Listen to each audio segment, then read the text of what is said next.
арестован бывший президент Армении Роберт Кочарян. Пашинян в лице Следственного комитета требует от Кочаряна вернуть имущество, нажитое за годы его правления страной. Речь идет примерно о нескольких сотнях миллионов долларов незаконной недвижимости и других активах.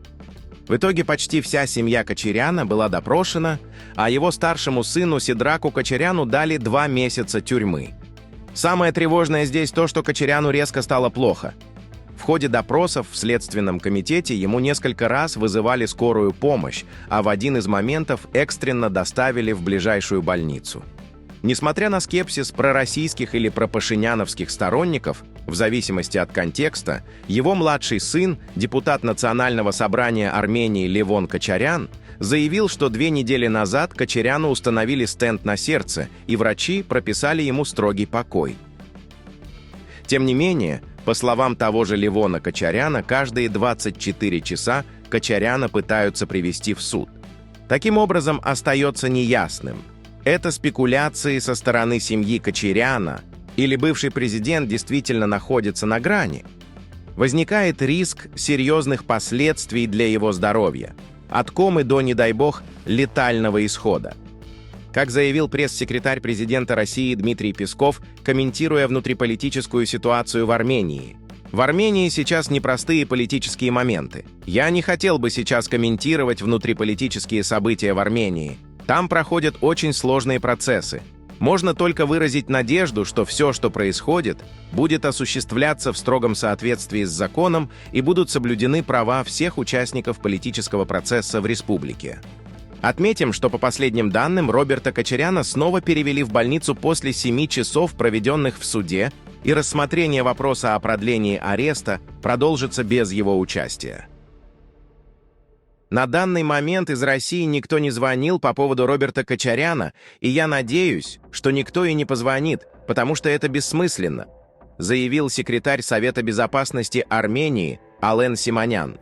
Симонян отметил, что риторика, высказываемая Кочаряном и его политическими силами, во многом совпадает с риторикой, звучащей из Москвы устами Владимира Путина. Кроме того, он заявил, что Армения не будет препятствовать въезду в страну россиян, уклоняющихся от мобилизации. Отметим, что Кочарян является одним из близких друзей Владимира Путина. Еще в 2019 году, когда Кочарян в первый раз был задержан, Путин попросил Пашиняна освободить Кочаряна из-под стражи, на что Пашинян, по словам инсайдеров, ответил: «Я сожалею, господин Путин, что у вас такие друзья». Кстати, именно после этого между Путиным и Пашиняном пробежала черная кошка. Пашинян-то по-своему очень упрямый политик. Если он что-то говорит или решает сделать, то идет до конца, независимо от того, хорошо это для страны или для него самого. Об этом говорят его бывшие друзья и соратники, в один голос повторяя этот тезис. А, допустим, для своих сторонников он считается суперкрутым политиком, но только внутри Армении. Помимо всего прочего, существует немало весомой инсайдерской информации, просочившейся из Национального собрания Армении и окружения Никола Пашиняна, согласно которой Пашинян якобы попросил Путина продать армянскую железную дорогу третьей стороне. У вас может возникнуть закономерный вопрос: как Россия может продать армянские ЖД третьей стороне, если они армянские? Здесь все просто. Дело в том, что Армения фактически не играла самостоятельной роли в вопросе железных дорог, и вся ответственность и техническое обеспечение лежали на российской стороне. Грубо говоря, Армения передала свои ЖД в аренду России, чтобы та обеспечивала их жизнеспособность. Самое главное, по тем же сведениям из узких кругов, близких к правительству Армении, Пашинян хочет, чтобы права на армянскую железную дорогу выкупила либо Турция, либо Индия. Почему не Иран?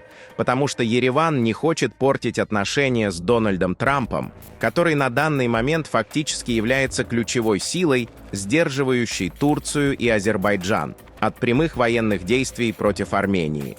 Но примечательно другое.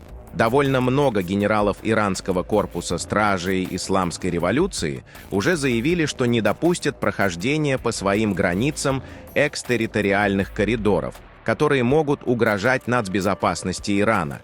тем более если они будут находиться под американским патронажем.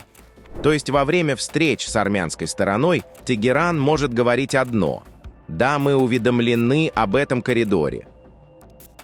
Но из стана КСИР звучат жесткие заявления вплоть до нанесения ударов по тем инфраструктурам, которые Тегеран сочтет опасными для себя, включая тот самый маршрут Трампа. Да и помимо этого, у Трампа впереди всего 2 года президентства. Если до 2028 года маршрут Трампа не будет реализован, он либо исчезнет вовсе, либо Азербайджан попытается открыть данный коридор военной силой, но уже на своих условиях, как Зангезурский коридор.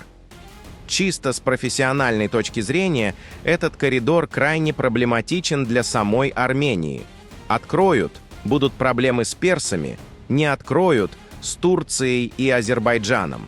Альтернативы этому нет, и по истечении срока Трампа ситуация зайдет в такой же политический тупик, как в 2020 году, когда Пашинян отказался от старой схемы переговоров Минской группы ОБСЕ и начал гнать свою линию с нулевой точки. Это чистая профессиональная аналитика. Мы понимаем, что наши зрители из Армении любят, когда их и их страну хвалят, но мы хотим говорить не только о приятном, но и о реальной политике. Между тем, МИД России назвал шантажом со стороны западных столиц заявление армянской стороны о пересмотре российской концессии на Южно-Кавказскую железную дорогу. В комментарии российского ведомства говорится, что западные страны требуют устранения российского фактора из транспортного сектора в обмен на многомиллионные инвестиции и участие в нецелесообразных проектах. Решение вопроса о концессии на ЮКЖД в Армении предполагает его практическое обсуждение за столом переговоров, особенно если есть желание, как утверждает Ереван, найти решение мирным путем, отмечается в комментарии МИДа.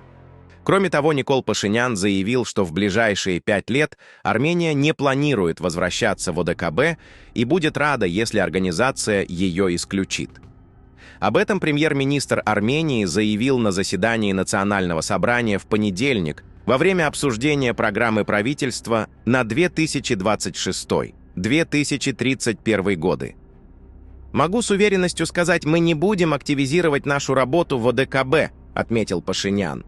В организации ведутся обсуждения, причем устав предусматривает возможность исключения страны. Я был бы очень рад, если организация решит исключить Республику Армения из ОДКБ. Нас, во всяком случае, освободят от дилеммы, выходить или не выходить.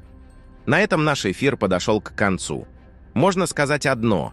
На Южном Кавказе, как и в целом на Ближнем Востоке и в Восточной Европе, идет масштабная переформатировка мирового порядка, и совсем скоро все станет окончательно ясно для Армении и ее народа. Пишите ваше мнение в комментариях и подписывайтесь на наш канал, чтобы не пропускать самые важные и актуальные новости мира и нашего региона.